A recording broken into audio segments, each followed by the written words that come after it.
আর এদিকে ইউনূসে হতাশ BNP. ইউনূসের vote ঘোষণায় হতাশ বিএনপি। ইউনূসের ভোট সূচি অস্পষ্ট, অভিযোগ বিএনপি। ভোটের রোডম্যাপ দেননি ইউনূস, দাবি বিএনপির। ইউনূস সরকারের ভোট বিবৃতি বিভ্রান্তিমূলক, দাবি বিএনপির। দেশের নির্বাচন কমিশনের এখতিয়ার নিয়ে প্রশ্ন বিএনপির। কমিশনের গঠনের পরেও ভোট প্রস্তুতি নেই, অভিযোগ বিএনপি। আমরা তো মনে করি যে ইলেকশন আপনার এখন ইলেকশন কমিশন গঠন হয়ে গেছে, সুতরাং ইলেকশন পরিচালনা করবার, কন্ডাক্ট করবার জন্য তার প্রস্তুতি নেওয়ার তো সেই ধরনের আর কোনো প্রবলেম তো নাই। সুতরাং অতি দ্রুত সেটা করা সম্ভব। 25-এর শেষের দিকে অথবা আপনার 26-এর প্রথম দিকে চিফ অ্যাডভাইজার বলেছিলেন, আর উনি বলছেন যে জুনের মধ্যে নির্বাচন হবে। তো এক্স্যাক্টলি আমরা বুঝতে পারছি না যে কোনটা সঠিক। আমাদের দৃষ্টিভঙ্গি খুব পরিষ্কার। আমরা মনে করি যে আপনার এই ফ্যাসিবাদী হাসিনা সরকারের অধীনে যতগুলো নির্বাচন হয়েছে সমস্ত নির্বাচনগুলো অবৈধ হয়েছে। ঘরে বাইরে চাপে এখন পাকিস্তানের কাছে। একসময় শত্রুর হাত ধরছে বাংলাদেশ। মিশরে মুখোমুখি শাহবাজ শরীফ এবং মোহাম্মদ ইউনূস।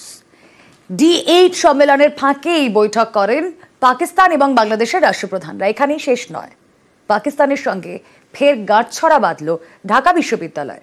2015 সালে পাকিস্তানের সঙ্গে সম্পর্ক ছিন্ন করার সিদ্ধান্ত থেকে সরে দাঁড়িয়েছে বিশ্ববিদ্যালয় কর্তৃপক্ষ।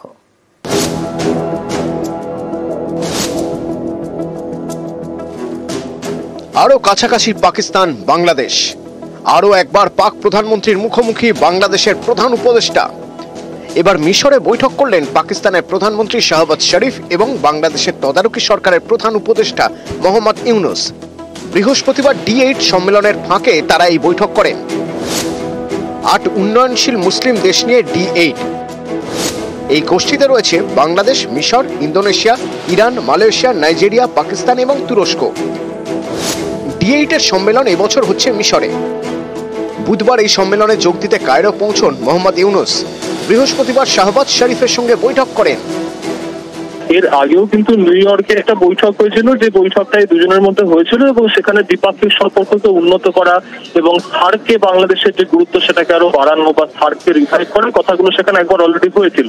এটার মাধ্যমে দুই পক্ষই বলতে চাইছে যে দ্বিপাক্ষিক সম্পর্ক যেটা হাসিনার সময়তে দুই পক্ষের মধ্যে খারাপ ছিল সেটাকে আবার করে উন্নত করা এবং এই যে ভিসার বিষয়ে উন্নতিকরণ বা বাংলাদেশের পণ্য পাকিস্তানে যাওয়া, পাকিস্তানের পণ্য বাংলাদেশে আসা, এই সকল বিষয়গুলিতে উন্নতি করার কথাও কিন্তু এই ধরনের মিটিং এর মধ্যে আলোচিত হবে। এর আগে আমেরিকাতেও বৈঠক করেন শরীফ ইউনূস, সেটা গত সেপ্টেম্বরে বাংলাদেশে হাসিনা সরকার পতনের 1 মাস পর। গত অগস্টে দেশ ছাড়েন শেখ হাসিনা। তারপর থেকেই বাংলাদেশে ভারত বিদ্বেষ এবং পাকিস্তান প্রেম। যে পাকিস্তান একসময় ছিল শত্রু, তাদের প্রতি এখন যেন দরদ উথলে উঠছে। আমাদের বিদ্রোহ ছিল পরিকল্পিতভাবে বাংলাদেশকে স্বাধীন করার জন্য। ভারত আমাদেরকে গোলা বারুদ দিয়ে সাহায্য করেছে। এই সাহায্যের পিছনে তাদের একটা অন্তর্নিহিত উদ্দেশ্য ছিল। সেই উদ্দেশ্যটা কি? পাকিস্তানকে দুই টুকরা করা, দুর্বল করা। এটা নেহেরু ডক্টরেট ছিল।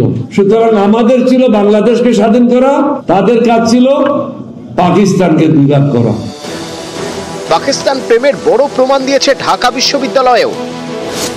2015 সালের ডিসেম্বরে পাকিস্তানের সঙ্গে সব সম্পর্ক ছিন্ন করে ঢাকা বিশ্ববিদ্যালয়।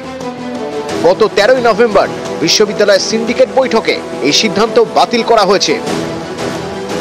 অর্থাৎ আরো কাছাকাছি ঢাকা ইসলামাবাদ।